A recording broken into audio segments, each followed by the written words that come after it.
Hey, salut Tifou de la monde de la Virtu, comment ça va? Bienvenue sur ce nouvel épisode, je m'appelle Leonardo et je travaille pour la société MetaNext. Aujourd'hui, j'ai décidé de faire un épisode un peu spécial, c'est vous faire un focus sur la grosse annonce de fin 2023, c'est le rachat de VMware par Broadcom.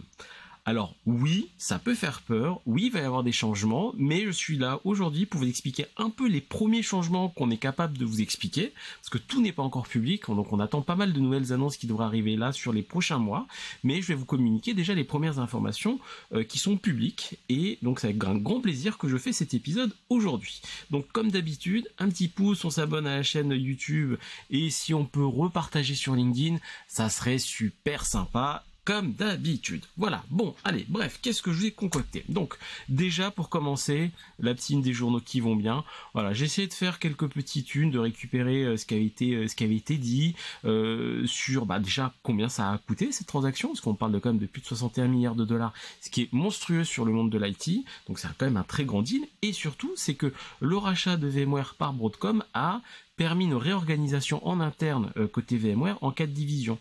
Donc des divisions qui sont toutes les unes spécialisées dans des domaines de solutions très particulières. Je ne vais pas forcément entrer dans le détail de comment c'est subdivisé, mais si vous le souhaitez, je pourrais faire une vidéo dans un second temps. Surtout, moi, ce qui va m'intéresser de vous expliquer aujourd'hui, c'est les changements qui vont apparaître là, dès maintenant. Là, c'est janvier, c'est tout de suite. Donc, en gros, la première, et bon, ça, on s'y attendait depuis un petit bout de temps, c'est la fin des licences perpétuelles. Donc, ça y est, c'est fait. Broadcom, via le rachat par VMware, a décidé que l'ensemble des licences perpétuelles seront finies. Donc, c'est-à-dire que maintenant, on va passer dans un mode de titre souscription. Donc, voilà, c'est pas les premiers éditeurs à le faire, ça sera pas le dernier. On est plus vraiment dans ce mode de souscription. Donc, on va louer de la licence et tous les ans on va renouveler son support et ses licences qui vont nous permettre de nous donner des accès à des upgrades et bien évidemment à du support derrière. Donc voilà, c'est rien de nouveau. Donc là c'est juste côté VMware, si c'est ce qui est nouveau, c'est qu'on va précipiter ce mouvement vers de la souscription, mais quand on regarde un peu l'ensemble des constructeurs et un peu des revendeurs logiciels, la plupart sont déjà dans ce modèle de souscription. Là, il y a juste une accélération de la part de Broadcom qui a imposé à VMware d'aller vers ce modèle-là. Deuxième gros changement, c'est la simplification du produit. Alors là, il y a aucun débat, Broadcom a pris tous les produits VMware, ils ont mis dans un article spécifique que ce qu'allait être reconduit ou non, et ça a été drastiquement, la liste a été réduite drastiquement, donc tous les produits les plus phares de l'éditeur VMware seront toujours là, donc vSphere, vSAN, NSX, mais ça va être dans des bundles spécifiques, avec des focus spécifiques, ce qui me permet d'introduire déjà le premier focus, bon, on le connaît tous, VCF, donc la partie VMware Cloud Foundation, j'en ai parlé déjà longuement sur toute la partie solutions dans le cloud, donc la partie VMC, AVS où on se base sur ces stacks technologiques, vSphere, vSAN et NSX côté VCF, et une nouvelle solution, un nouvel bundle qui est apparu qui s'appelle VVF, donc la partie VMware vSphere Foundation, et on va justement entrer un peu dans le détail de ces différents bundles pour vous expliquer ce qu'il y a dedans et au final, est-ce que c'est le bon choix d'aller sur du VCF, du VVF ou potentiellement sur un autre type de bundle qui existe également côté VMware et qui a été annoncé.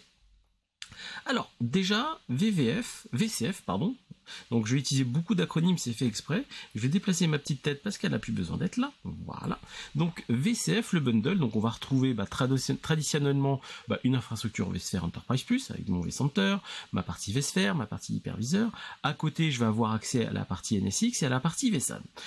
Toujours par-dessus, on a toujours toute cette suite ARIA. Donc je vous rappelle, ARIA, ça a été le rebranding de la suite Verilize. Donc on va retrouver toute la partie automation, la partie opération for log et opération for network. Donc la partie opération for network, son ancien nom c'était Verilize Network Insight. Donc ils ont été rebrandés dans ce sens-là. Donc ça va faire partie de ce bundle VCF et on va pouvoir apporter des add-ons supplémentaires.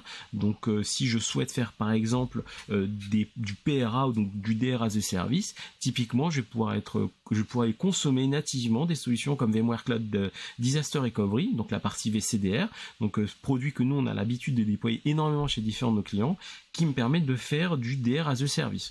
Donc ça, Ce qui est une bonne nouvelle, c'est que ce produit va rester et en plus il reste en add-on. Donc déjà c'est déjà une excellente nouvelle, je trouve. Après on va retrouver d'autres solutions type SRM ou même vSAN. Hein. Donc là vSAN sur petite nuance sur vSAN. Donc là on reste toujours sur la partie Enterprise, dans la partie de l'édition, donc la plus élevée côté vSAN. Par contre d'un point de vue licensing, on va faire du licensing au Tera par rapport au core. Donc là par exemple dans VCF, on sera sur un licensing Tera par core. Après, derrière, d'un point de vue commercial, comment ça va se concrétiser pour l'instant, je ne vais pas rentrer là-dedans parce que je n'ai pas toutes les informations. Et c'était pas le but de cette vidéo, c'est plus une but de vidéo informative sur vos possibilités d'utiliser VCF ou non. Dans l'ensemble des add-ons, on va retrouver toute la gamme Tanzu. Donc Tanzu, je vous rappelle, c'est vraiment plus orienté open source, container, gestion du container, toute la partie monitoring de mon infrastructure Kubernetes, et bien évidemment sur toute la partie Private AI qui a été annoncée l'année dernière en 2023 durant l'Explore, où en fait il y a eu un gros focus sur la partie Private AI, où en fait la stack qui va héberger toute l'intelligence artificielle, donc si je veux développer une intelligence artificielle privée dans mon infrastructure, va se baser sur une solution VCF. Donc VCF va être le socle et par-dessus je vais pouvoir poser mon intelligence artificielle et qui va bénéficier en fait de toute cette stack technologique côté VCF. Si je regarde maintenant rapidement le deuxième focus, c'est la partie VVF, donc la partie vSphere Foundation. Donc en gros l'idée c'est que si je n'ai pas besoin d'avoir l'ensemble de la portefeuille VMware dans mon infrastructure, je peux avoir la partie VVF, donc la partie vSphere Foundation. Dedans qu'est-ce que je retrouve? Je vais retrouver mon Enterprise Plus au niveau vSphere, donc toujours avec mon vSphere, vSphere et ESX, pardon, donc la partie hyperviseur, et à côté je vais avoir accès à la suite ARIA en mode standard. Donc le mode standard d'ARIA va me débloquer quoi? Va me débloquer la partie ARIA Ops, donc la partie opération, et la partie opération for log. Donc vraiment si j'ai besoin de faire du monitoring, du contrôle de métriques, de la partie capacity planning, donc opération va vraiment aider à faire ça, donc la partie ARIA Ops. Et si je veux faire tout ce qui est troubleshooting, analyse de log un peu plus fin, des logs des hyperviseurs par exemple, ou autre type de log, je vais pouvoir utiliser la suite ARIA Opération for Logs. À côté, toujours je vais avoir du vSAN, et toujours à peu près le même délire que sur la partie VCF, on va instancier, enfin au niveau de la licence, ça sera au giga là pour le coup par rapport au core, donc il faudra faire un petit calcul savant pour voir quel est le nombre de licences je vais avoir besoin pour la partie VVF. Ça c'est mon socle VVF. Maintenant je vais regarder les add-ons qui sont disponibles et top, dans ces add-ons là on découvre qu'on a accès à VCDR. Donc pareil, si j'ai besoin de faire un DR as a service avec la partie VCDR, je n'ai pas besoin d'avoir une énorme stack vSphere on-prem, mais je peux les consommer grâce à cet add-on du VCDR. Pareil pour la partie ransomware recovery qui va me permettre d'activer un module spécifique dans la partie VCDR qui va me permettre de faire de la détection de ransomware et m'aider à sélectionner le meilleur point de restauration. Voilà, je ne vais pas trop m'étaler là-dessus, parce que sinon j'en ai encore pour 1 heure à vous tout expliquer, et déjà là je parle beaucoup. Hein. On se rappelle les concepts en moins de 10 minutes, là c'est raté, mais j'ai pas mis de chronomètre, donc c'est bon, j'ai le droit. Quoi d'autre? Toujours dans la partie add-on, hein, bien évidemment, je vais pouvoir faire du Tanzu. Et au final, ce qui va être différenciant entre VCF et VVF, en fait, c'est forcément ça va être la couche NSX qui va être cette partie-là, la partie NSX sécurité. Donc c'est si je veux faire du NSX, il va falloir que je passe sur du VCF. Là, NSX n'est même pas un add-on dans la partie VVF. Alors quand je dis NSX, hein, je parle bien de la partie sécurité. Là, dans la partie VVF, il y a un module qui s'appelle NSX Advanced Load Balancer. Ce qu'il faut savoir, c'est que cette partie NSX ALB, c'est c'est le nouveau nom de la société qui avait été rachetée par VMware qui s'appelait AVI Networks pour justement faire du load balancing. Petite parenthèse. En termes de bundle et en termes de package, il y a 2 autres packages qui sont assez intéressants pour peut-être des besoins ou des clients plus petits. On n'a pas encore toutes les infos qui auront le droit de l'utiliser, mais on va avoir ce qu'on appelle la partie VVS, donc la partie typiquement VMware vSphere standard. En gros, c'est mon infrastructure en vSphere standard avec mes hyperviseurs et du support. Vraiment de base, une infrastructure de base, et par-dessus je peux mettre des add-ons pour me protéger sur la partie DR. Donc je trouve ça assez malin en fait de pouvoir mettre en add-on toute la partie VCDR et la partie SRM, justement pour pouvoir me protéger en cas d'attaque cyber, ou si j'ai besoin de construire un PRA à la demande, forcément avoir besoin de cette partie-là. Maintenant, deuxième stack, la partie VVEP, donc la partie vSphere Essential Plus Kit. Donc ça, c'est l'Essential Kit. Donc c'était les kits, les plus petits kits côté vSphere. Ils sont toujours existants. Là, ils vont être limités à 96 cores. Donc en fait, en général, 96 cores, c'est pour 3 hyperviseurs, hein, grosso modo, ce qui va nous permettre de simplifier un peu encore notre infrastructure pour des besoins très spécifiques et très petits. Et si j'ai besoin de le protéger, pof, j'ai accès à la donne ransomware ou à la donne VCDR pour faire du PRA à la demande, ou si j'ai un site actif avec du SRM. Alors je sais que ça fait beaucoup de changements d'un point de vue produit, mais au final ça simplifie. Maintenant, la question qu'on va pouvoir se poser, c'est quid des alternatives? Oui, forcément, est-ce qu'il y a des alternatives? Je pense que la première alternative, déjà, c'est prendre contact avec nous pour discuter de votre meilleure stratégie. Ça, je pense que c'est indéniable parce que en fait, il faut pas se précipiter sur le changement d'hyperviseur ou changer de solution. Alors pourquoi je dis ça? C'est plutôt d'un point de vue. Alors, il va y avoir un aspect technique. Donc migrer d'une infrastructure VMware vers un autre hyperviseur. Il va y avoir des produits qui vont le faire, et encore pas tous, mais surtout calculer les impacts que ça va avoir sur ma production. Typiquement, est-ce que mes outils sont compatibles avec ces nouveaux types de solutions?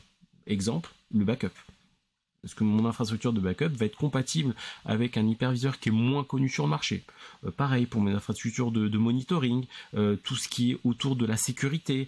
Il y a certaines appliances, je sais, qui sont compatibles que dans des infrastructures VMware. Donc la liste est longue en fait là-dessus, c'est pas que du technique.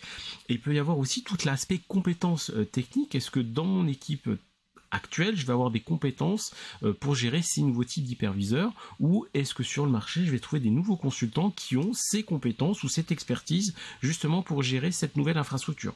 Je pense aussi en association d'idées, si j'ai mis en place des développements spécifiques pour faire du déploiement de VM à la volée en utilisant un peu de l'infrastructure as code, on va dire comme ça, sans forcément utiliser des solutions VMware, mais plus du Terraform par exemple, refaire tout ce code-là va être consommateur de temps. Voilà, bref, comment je gère en fait cette consistance entre mon infrastructure VMware vers un autre hyperviseur? Et ça, c'est une vraie question que je pose et avec qui je discute bien évidemment avec certains de nos clients qui se posent cette question de se dire c'est quoi mes alternatives?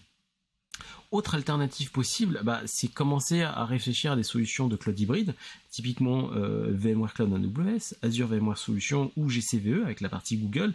Et en fait, c'est une approche différente, c'est de se dire ok, je sais que ces hyperscalers ont des contrats de licence différentes que celles que vous pourrez avoir on-prem.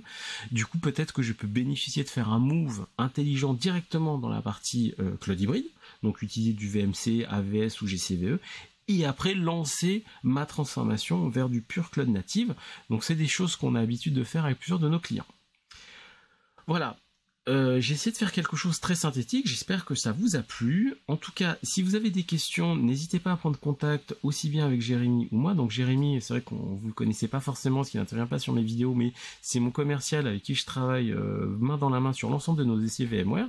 Et donc si vous avez des questions ou vous avez besoin de conseils, n'hésitez pas à nous joindre. On est disponible par mail ou sinon directement sur les réseaux sociaux, sur LinkedIn, vous pouvez nous trouver très facilement. Et sur ce, je vous souhaite une excellente journée ou une excellente soirée et à très vite. Salut!